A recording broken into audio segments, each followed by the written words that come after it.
Hello दोस्तों, CTG career institute के online platform पर आपका स्वागत है। कल हम लोगों ने परसेंटेज की बात की थी। आज हम अपनी परसेंटेज के डिस्कशन को थोड़ा सा और आगे लेकर चलेंगे। कल हम लोगों ने पॉपुलेशन के ऊपर बेस्ड क्वेश्चंस किए थे और आज हम जो क्वेश्चंस करेंगे वो सैलरी के ऊपर बेस्ड क्वेश्चंस होंगे। जो भी क्वेश्चंस आप यहां से देखते हैं उनको एक बार कोशिश कीजिए कि वापस से एक बार घर पर ट्राई करें, तभी आपकी प्रैक्टिस ज्यादा अच्छे से होगी। तो इस प्रकार के जो क्वेश्चंस होंगे उनको अब हम स्टेप टू स्टेप देखने वाले हैं। तो सबसे पहले देखते हैं क्वेश्चन नंबर फर्स्ट।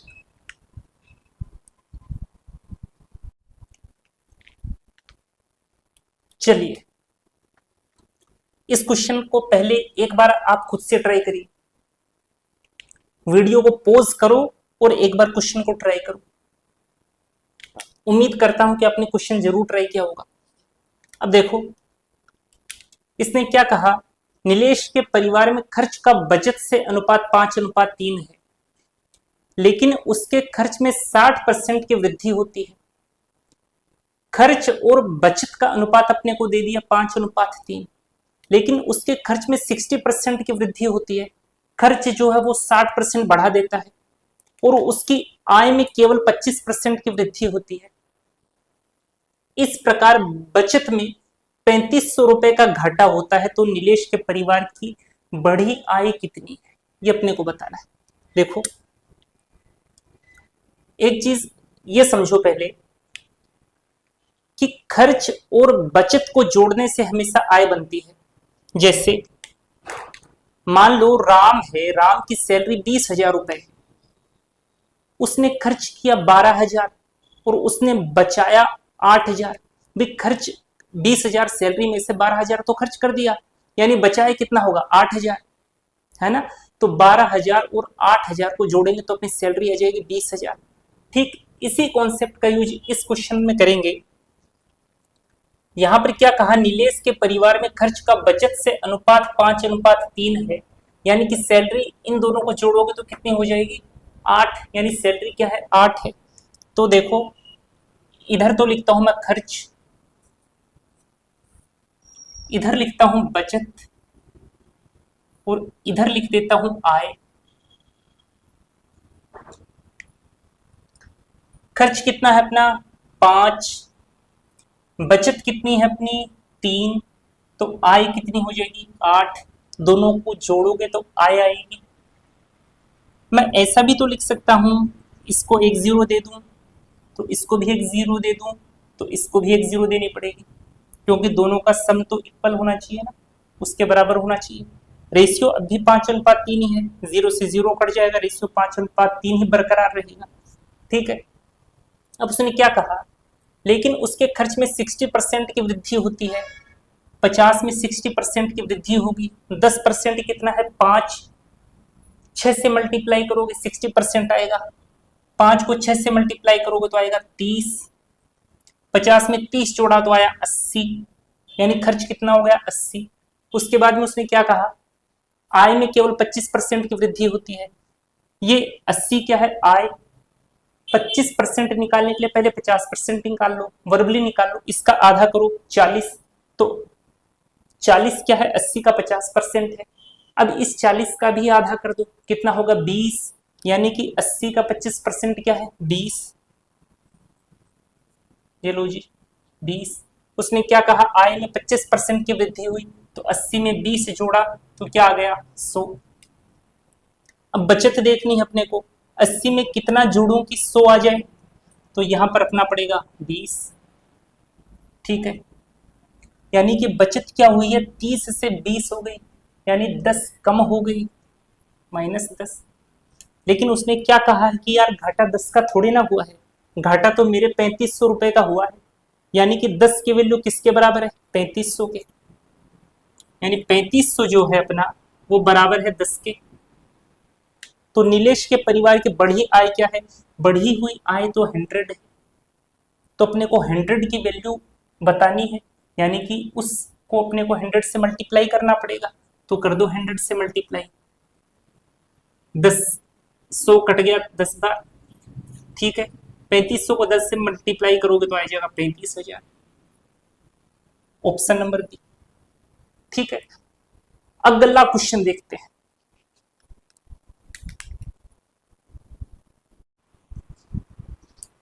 क्वेश्चन को एक बार खुद से ट्राई करना, देखो सॉल्यूशन इसका। एक व्यक्ति अपनी आय का 20% भोजन पर खर्च कर देता है।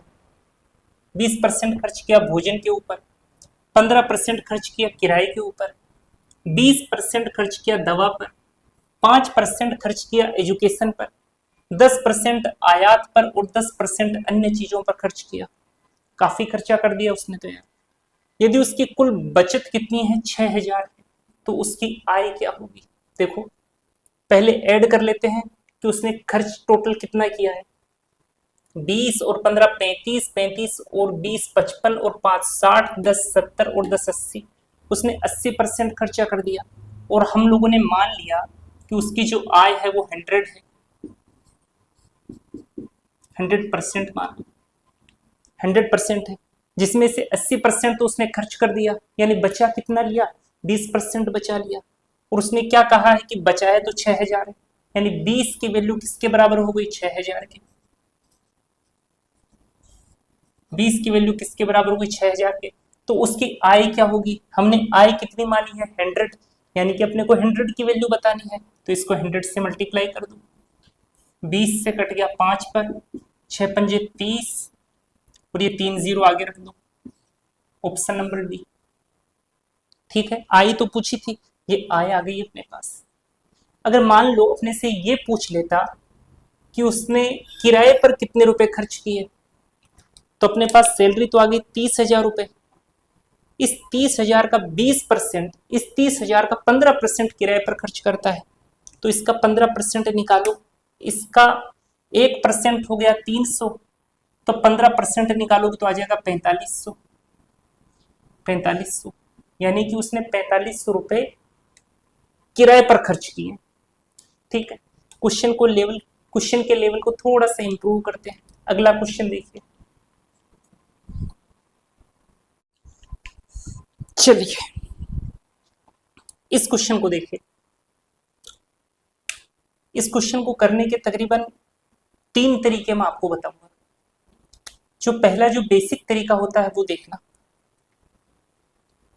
राम अपनी मासिक आय का 20% अपने घरेलू आवश्यकताओं पर खर्च कर देता है।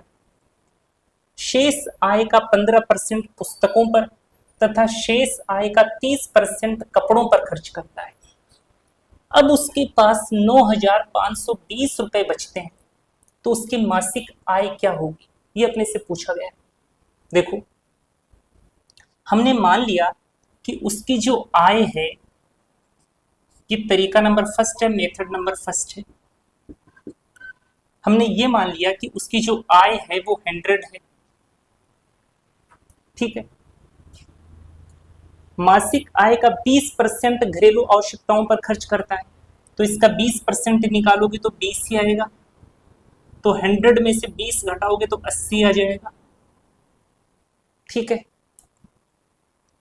उसके आगे क्या कहा, शेष आय का 15%। शेष आय तो यही है, इसका 15% निकालोगे तो इसका 1% आएगा 0.8। 0.8 को 15 से मल्टीप्लाई करोगे तो आएगा 12, तो इसमें से 12 घटा दो। 80 में से 12 गया तो आएगा 68। ठीक है, उसके आगे उसने क्या कहा, यहां तक कर लिया हम लोगों ने। तथा शेष आय का 30%, इसका 30% निकालना है, तो 10% कितना होगा, 6.8। तो 6.8 को मल्टीप्लाई करो 3 से तो आएगा 20.4। 6.8 को 3 से मल्टीप्लाई किया तो 6 18, 180 और 8 24, 180 और 24 तो 20.4, तो ये आ गया अपने पास 20.4। 68 में से अपने को 20.4 को घटाना है, तो 21 घटा दो तो आएगा 47.6 और दे दो तो ये हो गया 47.6, यानी ये अपने पास बचत आ गई। लेकिन उसने क्या कहा कि जो बचत है वो 47.6 नहीं है, बचत तो 9520, यानी कि ये वाली जो वैल्यू है वो इसके इक्विवेलेंट है। रख दो बराबर, 9520 2520 जो है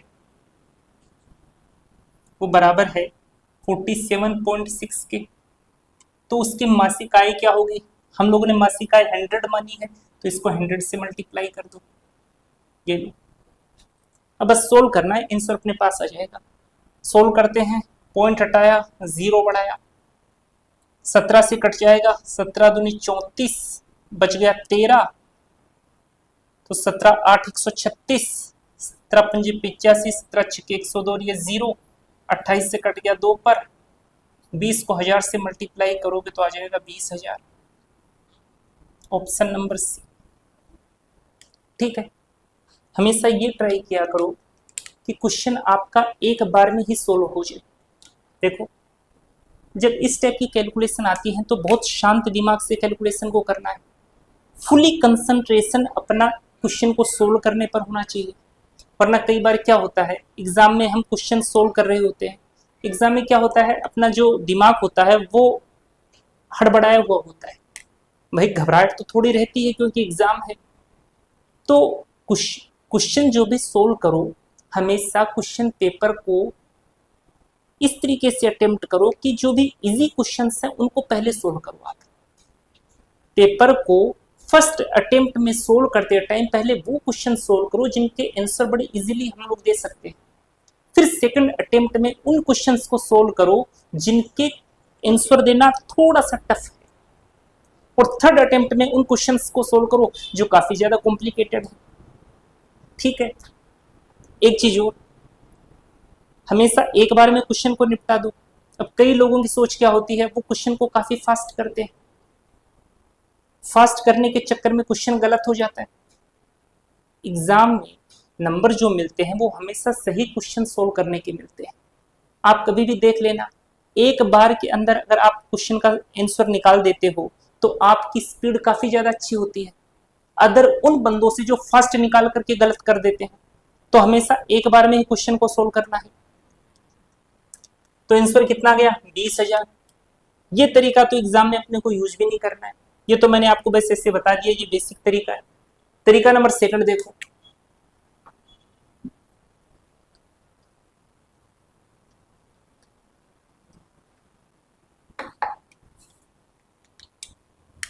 देखो पूछा क्या है, उसकी मासिक आय, तो जो पूछा है उसको x मान लो। ठीक है, आगे उसने क्या, अब स्टार्टिंग में चले जाओ। राम अपनी मासिक आय का 20% अपने घरेलू आवश्यकताओं पर खर्च कर देता है, तो 20% को लिखोगे तो लिखोगे 1/5।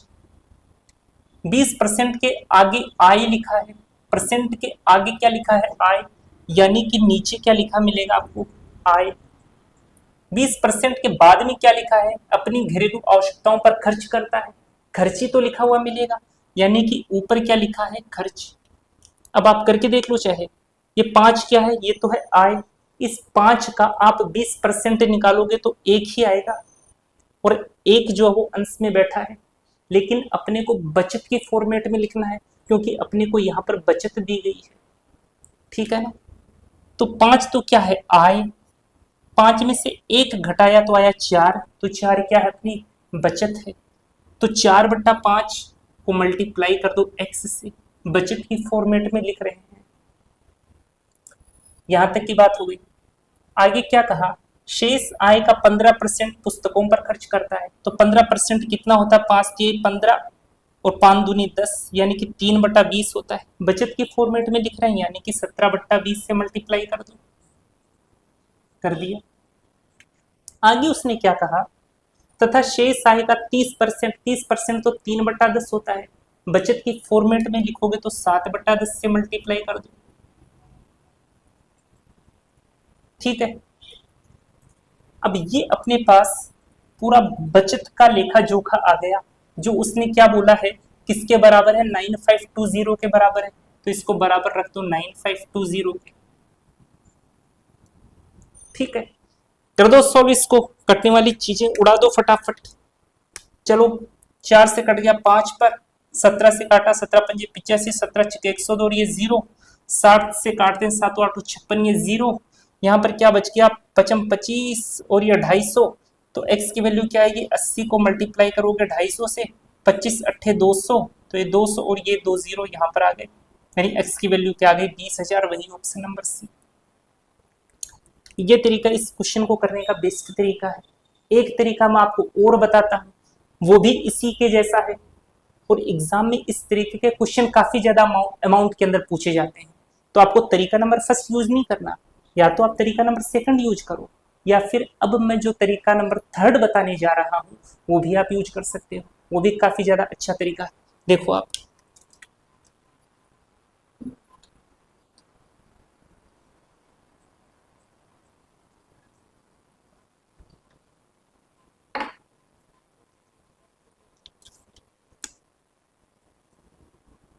ठीक है। तरीका नंबर थर्ड की थोड़ी सी लिमिटेशन है। देखो इस क्वेश्चन में खास बात क्या है, जहां पर भी पहला स्टेटमेंट खत्म हुआ उसके बाद में परसेंटेज को इंक्लूड किए हुए जो सेकंड स्टेटमेंट बैठा है उससे जस्ट पहले आपको शेष वर्ड लिखा हुआ मिलेगा। जैसे राम अपनी मासिक आय का 20% अपनी घरेलू आवश्यकताओं पर खर्च करता है। फिर जो अगला परसेंटेज आ रहा है 15%, उससे पहले शेष भैया विराजमान बैठे। यहां पर देखो 30% आया, उससे पहले भी शेष भैया विराजमान बैठे। तो ये वहीं पर अप्लाई होगा मेथड थर्ड, जहां पर अपने को इस तरीके से कड़ियों के रूप में स्टेटमेंट को जोड़ने के लिए शेष वर्ड काम में लिया गया है। यहां पर शेष वर्ड काम में लिया गया है। तो अब देखो कैसे करेंगे इसको। राम अपनी मासिक आय का 20%, 20% तो 1/5 होता है। बचत की फॉर्मेट में लिखना है तो 5 से 4, ठीक है। शेष आय का 15%, 15% तो 3/10 होता है, यानी कि 10 से 7 बचत की फॉर्मेट में लिख दिया। तथा शेष आय का 30%, 30% तो 3/10 होता है बचत की फॉर्मेट में, तो ये 10 से 30%, सही क्या है ना ये। शेष आय का 15%, 15% तो 5 से 15, 5 दूनी 10, 5 दूनी 10, ठीक है। 3/20 होता है, तो ये 20 से 17 होगा, ठीक है। तीसरा क्या बोला इसने, तथा शेष आय का 30%, 3/10 यानी 10 से 7। ये लो, कटने वाली चीजें काट देते हैं। 4 से कट गया 5 पर, 10 को मल्टीप्लाई किया 5 से तो 50, और ये 250 आ गया।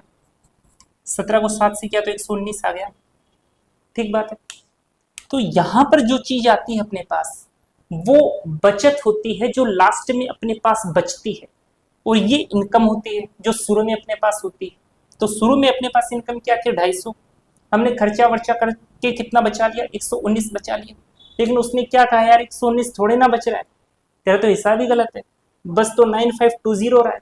यानी कि अपना 119 कहीं ना कहीं किसके बराबर है 9520 के बराबर है, तो रख दो 9520 के बराबर। 9520 जो है वो बराबर है 119 के। वैल्यू किसकी निकालनी, उसकी मासिक आय क्या थी, मासिक आय क्या है, तो हमने क्या कहा था अभी मासिक आय तो 250 है, यानी कि अपने को 250 की वैल्यू बतानी है, तो इसको मल्टीप्लाई कर दो 250 से। काट दें फटाफट, 17 से काटो, 17 7 119, 17 5 85, 17 6 102, 0 7 8 56, ये 0 25 8 200, और ये 0 और ये 0 उठाकर आगे बिठा दो, 20,000, ऑप्शन नंबर सी, ठीक है। ये इस क्वेश्चन को करने का सबसे अच्छा तरीका है, और एक्स वाला तरीका भी बहुत अच्छा है। आप दोनों में से कोई से भी तरीके यूज कर सकते हो। ये दो दो तीन तीन तरीके मैं आपको इसलिए बताता हूं कि एग्जाम में मान लो वो क्वेश्चन को थोड़ा सा डेविएट कर दे, तो क्या पता आपको कौन सा तरीका कब हेल्प कर जाए। इसलिए मैं आपको 2 से लेकर के 3 तरीके डिस्कस करता हूं, और मैं आपको साथ ही साथ ये भी बताता हुआ चलता हूं कि अगर इस टाइप का क्वेश्चन आया, वैसे 90% केस में ये शेष लगा हुआ क्वेश्चन ही आता है, तो अगर इस टाइप का क्वेश्चन आया तो कौन सा तरीका उन क्वेश्चंस को करने का बेस्ट होगा, ये मैं हमेशा आपको साथ ही साथ बताता हुआ चलता हूं। इसलिए तरीकों के अंदर कंफ्यूज होने की कोई जरूरत नहीं है, जो बेस्ट तरीका होगा मैं वो यहां पर आपको बताऊंगा, ठीक है। अगला क्वेश्चन देखते हैं।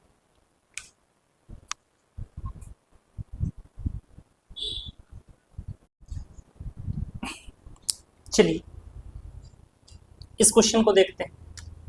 सेम वैसा का वैसा क्वेश्चन है, एक बार खुद से ट्राई जरूर करना।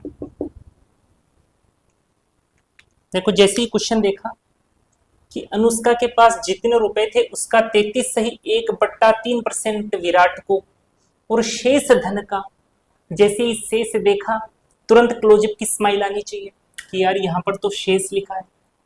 अब देखो आगे भी है क्या शेष, शेष धन का 50% कपड़ों पर खर्च कर देती है, तो अंत में उसके पास शेष 1270 रुपए बचते हैं, यानी अपने तरीका काम करेगा। तो पहले एक्स वाला तरीका बताता हूं, फिर अपना वाला तरीका देखते हैं। चलो, तो उसके पास कितना धन था, लास्ट के स्टेटमेंट पर आओ। मान लिया कि उसके पास एक्स धन था, अनुष्का के पास जितने रुपए थे उसका 33 से 1/3% विराट को दिया, तो 33 से 1/3% बराबर होगा 1/3 के, बचत की फॉर्मेट में लिखा तो हो गया 2/3। ठीक है, और शेष धन का 50% कपड़ों पर, 50% कपड़ों पर खर्च किया, 1/2 खर्च कर दिया तो 1/2 बच गया, तो 1/2 से मल्टीप्लाई कर दिया, खर्च कर देती है, तो अंत में उसके पास शेष 1270 रुपए बचते हैं। ये पूरी बचत बता रहा है, किसके बराबर हो गया, 1270 की। कैंसिल आउट कर दो, 2 से 2 कट गया, ये 3 बराबर की इधर जाकर 1270 से मल्टीप्लाई होगा तो 0, 3 सत्ते 21 का 1 हासिल है 2, 36 और 2 38, 3810, ऑप्शन नंबर ए। कितना फटाक से क्वेश्चन हो गया। चलो वो वाला तरीका और देख लेते हैं, इधर बता देता हूं। अनुष्का के पास जितने रुपए थे उसका 33 से 1/3% विराट को दे दिया, तो 3 से 2 हो गया, बचत की फॉर्मेट में लिख दिया, और शेष धन का 50% यानी कि 2 से 1 हो गया, बचत की फॉर्मेट में लिख दिया। आगे कोई परसेंटेज है नहीं, तो सारा लेखा जोखा इधर कर दो, 2 से 2 कट गया, 3 और 1 ये शुरुआत के अंदर आई थी या शुरुआत में धन था, ये इतनी बचत उसने की, लेकिन उसने कहा कि बचत एक नहीं की है, बचत तो 1270 है, यानी 1 की वैल्यू किसके बराबर है, 1270 की। तो बताइए शुरू में उसके पास कितना धन था, 3 की वैल्यू पूछी है, तो 1270 को 3 से मल्टीप्लाई कर दो, तो 0, 3 सत्ते 21 का 1 हासिल है 2, 36 और 2 38, 3810, ऑप्शन नंबर ए। ठीक है, दोनों तरीके अच्छे, कोई सा भी आप अप्लाई कर सकते हो। क्वेश्चन का लेवल थोड़ा सा और इंक्रीज करते हैं। अगला क्वेश्चन देखना,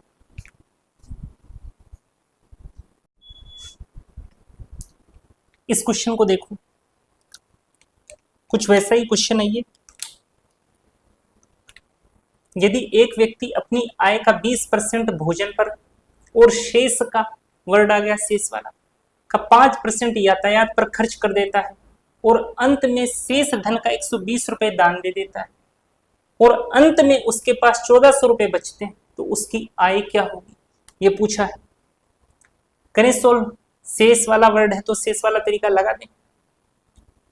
अपनी आय का 20% भोजन पर खर्च कर देता है, यानी कि 5 से 4, बचत की फॉर्मेट में लिख दिया मैंने, और शेष का 5% यानी कि 1/20, ठीक है, तो 20 से 19 मैंने बचत की फॉर्मेट में लिखा। देखो 5% बराबर 5/100, ऐसे ही तो करोगे, फिर 5 एकम 5 और 5 दूनी 10, 1/20। ये खर्च है, ये आय है, 20 में से 1 को घटाया तो आया 19, तो 20 में से 1 घटा करके 19 इधर लिख दिया, यानी कि बचत की फॉर्मेट में लिख दिया। खर्च कर देता है और अंत में शेष धन का 120 रुपए दान दे देता है। इसको सोल्व करो, कट सकता है तो काट दो, 4 पंजे 20, 5 25 और ये 19। ये अंत में बचा हुआ धन है, ये शुरू में उसके पास जो धन था वो है, यानी कि ये शुरू में धन और लास्ट में बचे हुए धन का रेशियो है। ठीक है, उसने क्या कहा, और अंत में शेष धन का 120 रुपए दान दे देता है, यानी कि 120 रुपए इसी में से तो वो दान दे रहा है, तो 120 रुपए दान देने के बाद अंत में उसके पास 1400 रुपए बचते हैं, यानी कि इस 1400 के अंदर यदि मैं 120 को जोड़ दूं तो वो 19 के बराबर होगा। या फिर ऐसे देखो, ये रेशियो है, तो आप कभी भी ऐसे नहीं लिख सकते कि 19 में से आप माइनस कर दो 120 और बराबर रख दो 1400 के, फिर 19 बराबर 1400 प्लस 120 कर दो, ऐसा नहीं होता, क्योंकि ये रेशियो है। रेशियो को अगर एक्चुअल वैल्यूज के साथ में यूज करना है तो इसको भी एक्चुअल वैल्यूज बनाना पड़ेगा, उसके लिए इसको x दे दो, ठीक है। तो 19x इसमें से माइनस करोगे आप 120, वो बराबर होगा 1400 के। डायरेक्ट आप वैसे भी कर सकते हो।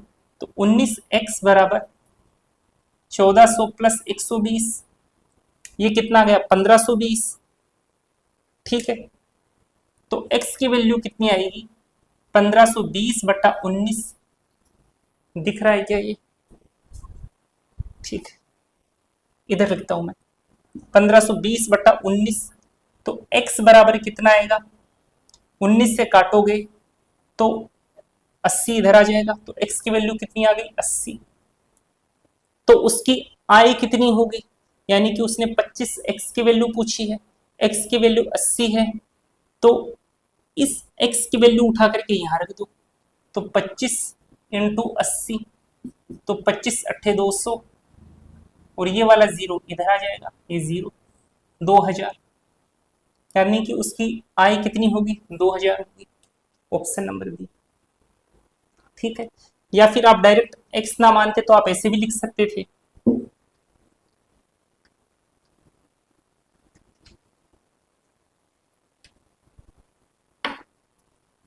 मैंने आपसे क्या कहा कि ये रेशियो है, उसने क्या किया 120 रुपए इसी में से दान दिए हैं, क्योंकि अंत में यही राशि बची है, यानी कि 120 और 1400 मिलकर के 19 के बराबर होंगे, तो 19 बराबर होगा आपका 120 प्लस 1400, तो 19 बराबर हो गया 1520 के, ठीक है। तो एक आ गया 1520 बट्टा 19 के बराबर, वैल्यू बतानी है 25 की, तो इसको 25 से मल्टीप्लाई कर दो, 80 को 25 से मल्टीप्लाई करोगे तो आएगा 200, और ये जीरो, ठीक है 2000, ऑप्शन नंबर बी। ऐसे भी कर सकते थे, तो मैंने आपको थोड़ा सा रेशियो समझाया, और रेशियो जो है जब हम लोग रेशियो एंड प्रोपोर्शन पढ़ेंगे वहां पर आपको और अच्छे से समझ में आ जाएगा। अगला क्वेश्चन देखते हैं।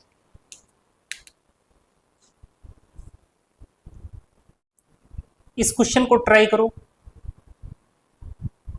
डेफिनेटली आप कर दोगे इस क्वेश्चन को। देखो क्वेश्चन क्या है, एक पुस्तक में 30% पुस्तकें इंग्लिश में, 50% पुस्तकें हिंदी में, और शेष 500 अन्य भाषाओं में है। इस शेष को मैं इधर लिख देता हूं,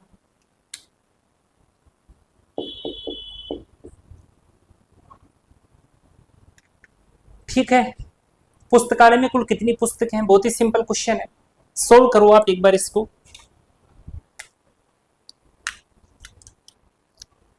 देखो मान लिया कि पुस्तकालय में 100 पुस्तकें हैं, अब इसने क्या कहा पुस्तकालय में 30% पुस्तकें इंग्लिश में हैं, यानी कि 100 का 30% निकालोगे 30 आया, ये 30 पुस्तकें किस में है इंग्लिश में। 50% पुस्तकें हिंदी में हैं, यानी कि जो 50 पुस्तकें हैं वो हिंदी में है, तो 50 और 30 कितना हो गया 80, पीछे कितना बच गया 20, तो 80 पुस्तकें तो इंग्लिश और हिंदी की हैं, तो पीछे जो 20 पुस्तकें बच गई वो अन्य भाषाओं की होंगी। लेकिन उसने क्या कहा है कि 500 पुस्तकें जो वो अन्य भाषाओं में है, यानी कि जो 20 आया वो 500 के इक्विवेलेंट है।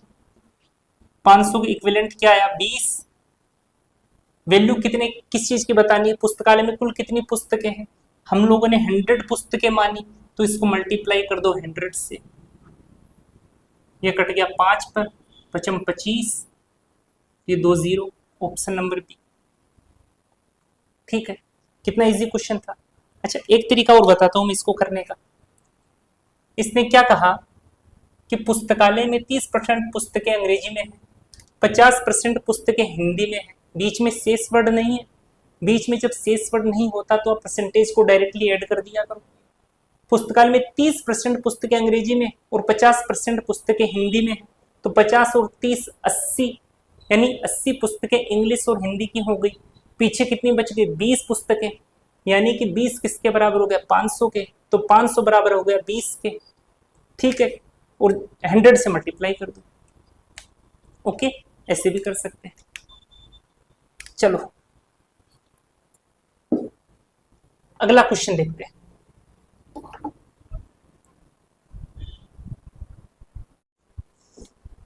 चलो इस क्वेश्चन को देखो।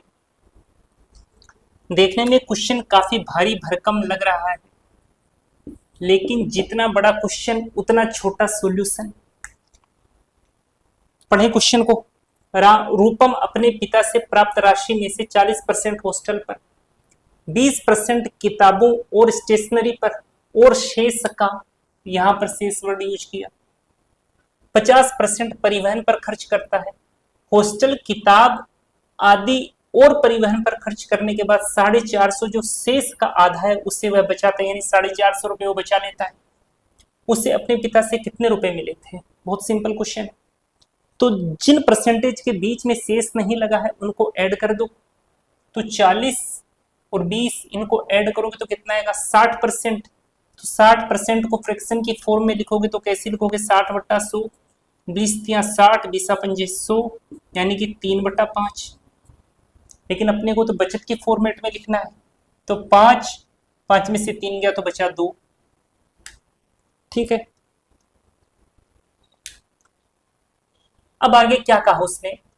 किताबों और स्टेशनरी पर और शेष का 50%। 50% तो 1/2 होता है, तो 2 और ये 1 बचत के फॉर्मेट में लिखा। परिवहन पर खर्च करता है, हॉस्टल, किताब आदि और परिवहन पर खर्च करने के बाद 450 रुपए बचा लेता है। चलो कटने वाले काट दो, 2 से 2 कट गया, बचा कितना? 5 और इधर आ गया 1। ठीक है, इतने रुपए उसने बचा लिए। इतने रुपए उससे अपने पिताश्री से प्राप्त हुए थे। उसने पूछा क्या उसे अपने पिता से कितने रुपए मिले? अपने अकॉर्डिंग तो 1 रुपए बचाया है, लेकिन क्वेश्चन के अकॉर्डिंग वो 450 रुपए बचाता है, यानी इस 1 की वैल्यू इस 450 के बराबर हो गई। तो 450 जो है वो बराबर है 1 के। वैल्यू किसके निकालनी है? 5 की। तो मल्टीप्लाई कर दो 5 से, कितना जगह है? 2 दूनी 4, 2 दूनी 4, 2 पंजे 10 और ये 0। मल्टीप्लाई कर दिया 5 से, 2250, ऑप्शन नंबर बी। देखो कितना छोटा सा सॉल्यूशन था। अच्छा, एक्स मान के बताता हूं मैं, एक्स मान के कैसे करेंगे इसको।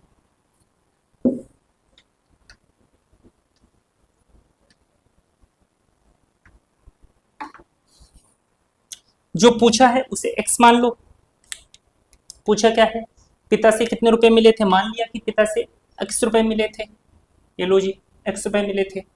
जिनके बीच में शेष नहीं है उन परसेंटेज को जोड़ो, तो 40 और 20 60, 60%/100, 20 × 60, 20 × 100। बचत की फॉर्मेट में लिखा तो 5 में से 3 गया तो बचा 2/5। ये लो जी, 2/5 बिठा दिया। और शेष का 50%, यानी कि 1/2 से मल्टीप्लाई कर दिया। हॉस्टल, किताब आदि और परिवहन खर्च के बाद इतने रुपए बचते हैं, 450 बचत है, ये बराबर आ गई 450 के। 2 से 2 कट गए, 5 जाकर के 450 से मल्टीप्लाई होगा तो कितना आ जाएगा? 2 दूनी 4, 2 दूनी 4, 2 पंजे 10 और 0, 2250। Option number B. ऐसे भी कर सकते हो। अगला क्वेश्चन देखते हैं। चलिए अगला क्वेश्चन आ गया अपने बोर्ड पर, इसको देखो। एक व्यक्ति अपनी आय का 75% खर्च कर देता है। यदि उसकी आय और खर्च में 20% और 10% की वृद्धि कर दी जाए तो उसकी बचत में कितने प्रतिशत का अंतर आ जाएगा? 2 तरीके से कर सकते हैं इस क्वेश्चन को। दोनों तरीके मैं आपको बताता हूं। देखो, जो पहले वाला तरीका है वो खास काम का नहीं है, लेकिन सीखना अपने को ये भी है। उसने क्या कहा? व्यक्ति अपनी आय का 75% खर्च कर देता है। 75% तो 3/4 होता है। परसेंट से पहले आय लिखी गई है, यानी कि अपॉन में आय आई है। परसेंट से आगे खर्च लिखा है, यानी ऊपर खर्च दिया गया है। अब इस आय का चाहे आप 75% निकाल लो, अपने को 3 मिल जाएगा, जो कि ऊपर लिखा गया है। यदि उसकी आय और खर्च में 20% और 10% की वृद्धि कर दी जाए, इधर लिख देता हूं मैं आय, इधर लिख देता हूं खर्च। यह है 4 और यह है 3, तो इनको मैं 400 और 300 लिख सकता हूं, कोई फर्क नहीं पड़ेगा। रेशियो तो अभी भी 4:3 ही रहेगा।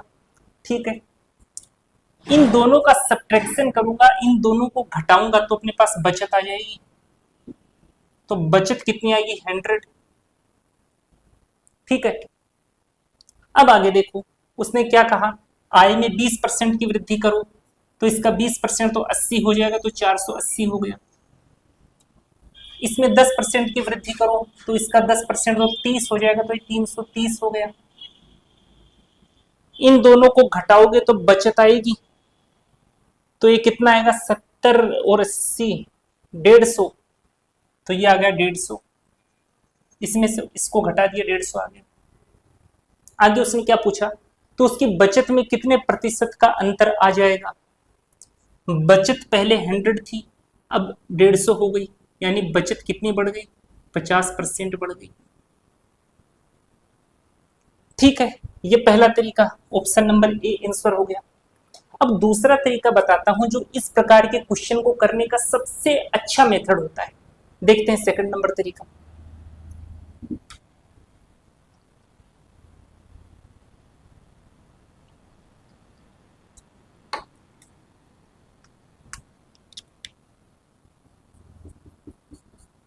देखो 75% यानी 3/4, ये तो आय को बता रहा है, ये खर्च को बता रहा है। अब उसने क्या कहा, आय में 20% की वृद्धि कर दी, तो ये आय उठाओ 4, इधर लिख देता हूं आय, इधर लिख देता हूं खर्च। ठीक है, आय कितनी है 4, इसमें वृद्धि कितने की करी 20% की। अब सिंपली मल्टीप्लाई कर दो, कितना जाएगा 20 चौक 80, 80%। खर्च कितना है 3, वृद्धि कितनी कर रहा है 10% की, तो कर दो 10% की वृद्धि, तो 10 तियां 30, 30%। पूछा क्या है, बचत में कितने प्रतिशत का अंतर आ जाएगा। बचत निकालने के लिए इस आय में से इस खर्च को घटाना पड़ेगा, तो 4 में से 3 को घटाए तो आया 1। परसेंटेज यहां पर तो अपने को दिया गया था, लेकिन यहां पर तो अपने को पूछा गया है, तो यहां पर लिख दिया x%, जो अपने को बताना है, बराबर 80 में से 30 को घटाओगे तो आएगा 50, तो x% किसके बराबर आया 50 के। यानी कि अपनी बचत में कितने प्रतिशत का अंतर आ जाएगा, 50% का अंतर आ जाएगा। ऑप्शन नंबर ए सबसे अच्छा तरीका होता है इस प्रकार के क्वेश्चन को हैंडल करने का। ठीक है, तो जब भी आपको इस प्रकार का क्वेश्चन कभी दिखे तो आपको ये वाला तरीका ध्यान में रखना है। ठीक है, अगला क्वेश्चन देखते हैं।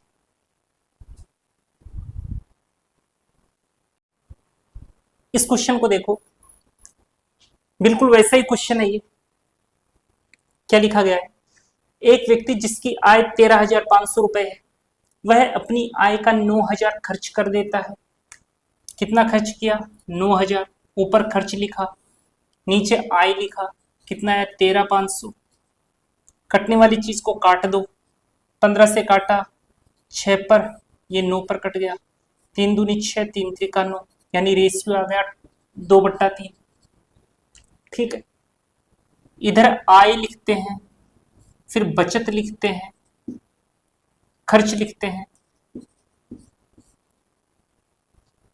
आय कितनी है 3, उसने क्या कहा, यदि उसकी आय में 14% की वृद्धि कर दी जाए, चलो इसमें 14% की वृद्धि करेंगे, तो ये कितना आ गया 42%।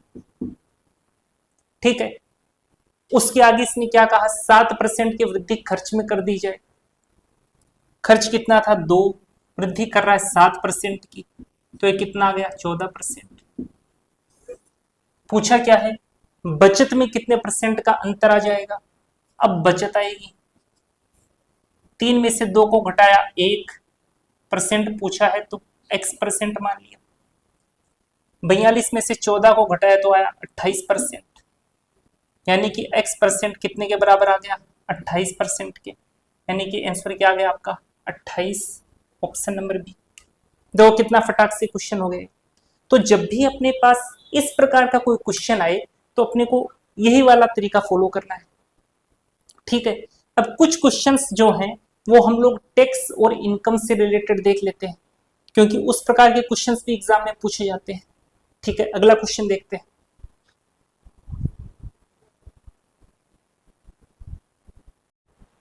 चलो इस क्वेश्चन को देखो, क्या कहा, यदि आयकर में 19% की वृद्धि हो तो कुल आय में 1% की कमी हो जाती है। जो भी अपनी नेट इनकम होती है वो टैक्स और टैक्स के अलावा जो भी इनकम है इन दोनों को मिला करके अपनी नेट इनकम बनती है। इसने क्या कहा, यदि आयकर में 19% की वृद्धि कर दी जाए, आयकर को मैं लिखता हूं इनकम टैक्स से, आईटी से, इसमें 19% की वृद्धि हो रही है तो कुल आय में 1% की कमी हो जाती है। फिर टैक्स में आप वृद्धि करोगे तो आय तो कमी होगी, ठीक है ना। तो इसने क्या कहा, 19% की वृद्धि टैक्स में होती है तो आय में 1% की कमी हो जाती है, यानी कि इसमें जितनी वृद्धि हुई और उसमें जितनी कमी हुई वो आपस में बराबर है। इनकम को मैंने आई लिखा, टैक्स को मैंने इनकम टैक्स लिख दिया, तो इसमें वृद्धि कितने की हो रही है, 1 की हो रही। 19% की इधर वृद्धि, 1% की इधर वृद्धि, परसेंटेज से परसेंटेज कट गया, ठीक है। रेशियो निकालते हैं, IT अपॉन आई ये आता है 1/19। और मैंने आपको क्या बोला, ये इनकम टैक्स और ये इनकम मिल करके अपनी नेट इनकम बनती है, ठीक बात है, ठीक है। तो आयकर की दर क्या होगी, देखो ये कितना है इनकम टैक्स 1, आयकर की दर निकालेंगे तो टोटल इनकम पर निकालेंगे, तो टोटल इनकम तो इनकम टैक्स और इनकम को मिला करके बनेगी, यानी 1 और 19 कितना हो गया 20, तो इधर 20 लिख दिया। निकालना परसेंटेज में है तो 100 से मल्टीप्लाई कर दिया, तो 20 100, यानी कि इनकम टैक्स की परसेंटेज क्या आ गई 5%, ये ऑप्शन ए, ठीक है। अगला क्वेश्चन देखते हैं, थोड़ा सा अच्छे लेवल का क्वेश्चन देखते हैं, चलिए।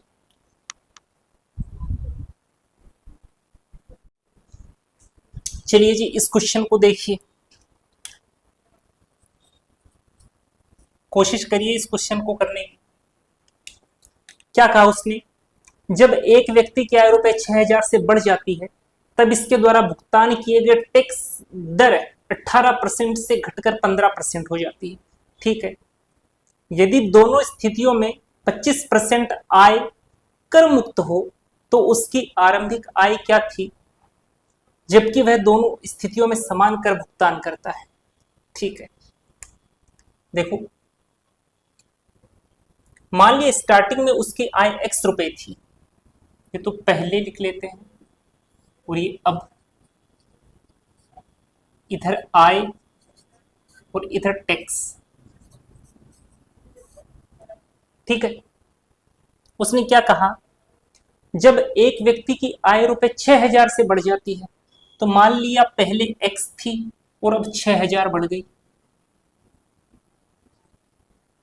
ठीक है। उसके बाद उसने क्या कहा, इसके द्वारा भुगतान किए गए टैक्स दर 18% से घटकर 15% हो जाती है। पहले टैक्स का भुगतान 18% का होता था और अब घटा करके 15% कर दिया गया, यही चीज बोली उसने। यदि दोनों स्थितियों में 25% आय कर मुक्त हो, यानी कि चाहे ये वाली स्थिति ले लो और चाहे ये वाली स्थिति ले लो, दोनों ही कंडीशन के अंदर जो 25% आय है वो टैक्स मुक्त है, यानी 25% आय के ऊपर कोई टैक्स नहीं लगता, यानी कि टैक्स कितने परसेंट आय पर लगेगा, 75% आय पर लगेगा। चलो आगे क्या बोल रहा है वो, तो उसकी आरंभिक आय क्या थी जबकि वह दोनों स्थितियों में समान कर का भुगतान करता है। चलो देख लेते हैं, यहां पर इस साइड कर रहा हूं मैं सॉल्यूशन। जो शुरुआत में जो इनकम थी उसमें 25% तो टैक्स मुक्त है, यानी 75% पर टैक्स लगेगा, तो x पर 75% टैक्स लग रहा है, ठीक है। रेट क्या है टैक्स की 18%, तो 18% के हिसाब से लग रहा है, ठीक है। आगे उसने क्या कहा, भाई यहां पर भी 75% लग रहा है, उसने कहा है अपने से, तो यहां पर कितना टैक्स लग रहा है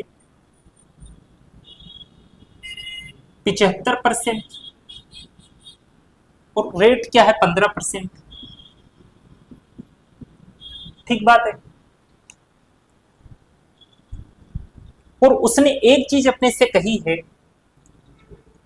कि दोनों स्थितियों में समान कर का भुगतान करता है, तो यहां से अपने को कुछ टैक्स की वैल्यू मिलेगी, यहां से अपने को कुछ टैक्स की वैल्यू मिलेगी और वो कह रहा है कि दोनों टैक्स की वैल्यू समान है, यानी कि ये दोनों आपस में क्या है, इक्वल है।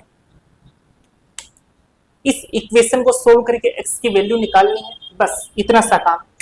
चलो करते हैं सोल्व। इससे ये गया, इस 100 से ये 100 गया, इसको काटते हैं, 3 छक 18, 3 पचे 15, इधर सोल्व कर लेते हैं।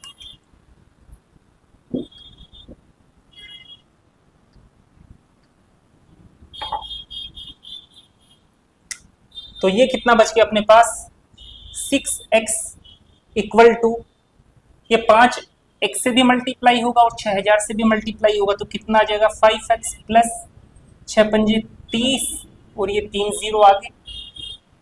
ठीक है, वैल्यू x की निकालनी है, ये इधर आएगा तो x इक्वल टू 30,000, यानी कि उसकी शुरुआत की इनकम क्या थी, 30,000 थी, और अपने से पूछा क्या है, उसकी आरंभिक आय क्या थी, अपने से आरंभिक आय पूछी गई, तो आरंभिक आय तो 30,000 होगी, ऑप्शन ए आंसर हो जाएगा।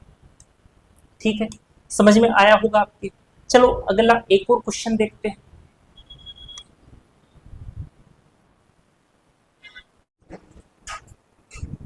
चलिए इस क्वेश्चन को देखिए, क्या कह रहा है, एक करदाता को उसकी वार्षिक आय के प्रथम, कितना लिखा है ये, इकाई, दहाई, सैकड़ा, हजार, 10,000, लाख, 1,00,000, प्रथम 1,00,000 रुपए पर आयकर से छूट है, किंतु शेष आय पर उसे 20% की दर से आयकर का भुगतान करना होता है। यानी कि उसकी जितनी भी इनकम है उसमें 1,00,000 रुपए तक तो कोई टैक्स नहीं देना पड़ता, लेकिन अगर उसकी सैलरी 1,00,000 से ऊपर है तो उसको टैक्स देना पड़ेगा। किस रेट से टैक्स देना पड़ेगा, 20% की रेट से टैक्स देना पड़ेगा। आयकर की दर से आयकर का भुगतान करना होता है। यदि उसने वर्ष में 3,160 रुपए आयकर के रूप में दिए हो, यानी कि 3,160 रुपए वो टैक्स के रूप में दे रहा है, यानी एक बात तो तय हो गई कि उसकी सैलरी 1,00,000 रुपए से तो ज्यादा है। अगर 1,00,000 रुपए तक होती तो टैक्स नहीं देना पड़ता, लेकिन वो तो 3,160 रुपए का टैक्स दे रहा है। तो उसकी मासिक आय रुपए में क्या थी, ठीक बात है, यहाँ पर तो वार्षिक आय की बात कर रहा है, मासिक आय अपने से पूछ रहा है। देखो तो उसकी आय की बात करते हैं।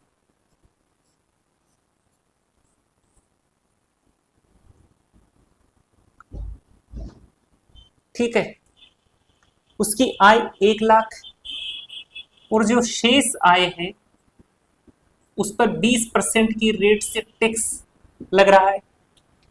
ठीक है, आयकर का भुगतान करना होता है। यदि उसने वर्ष में 3,160 रुपए आयकर के रूप में दिए हों, तो ये बात तो तय है कि 1,00,000 से ऊपर उसकी सैलरी, तो 1,00,000 से ऊपर जो शेष सैलरी है उसके ऊपर ही 20% का टैक्स लग रहा है। यानी कि जो शेष सैलरी है उसका 20% जो है वो 3,160 के इक्वल है। तो निकाल लेते हैं शेष राशि कितनी होगी। अब ये शेष बार बार नहीं लिखेंगे हम लोग, इसको शॉर्ट में x लिख लेते हैं ताकि थोड़ा कम लिखना पड़े। तो x का 20%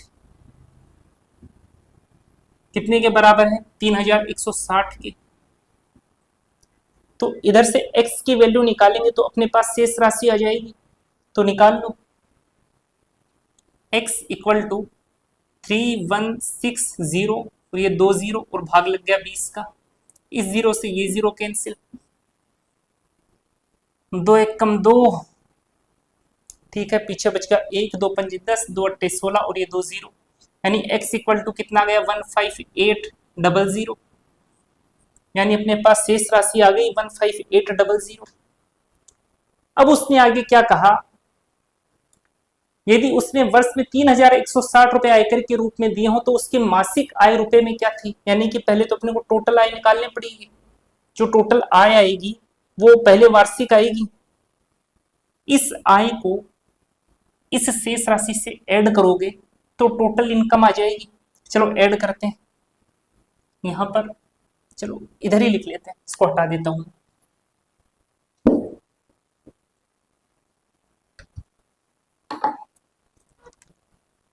पंद्रह 15,800 और इसमें ऐड कर रहे हैं ये वाला, कितने जीरो हैं, 1 2 3 4 5, तो 1 2 3 4 5 0, ये ऐड कर देंगे, कितना आएगा 0 0 8 5 1 और 1। तो टोटल जो इनकम आई, टोटल इनकम 11 5 8, 2 बार 0, 2 बार 0, शुद्ध हिंदी में, ठीक है।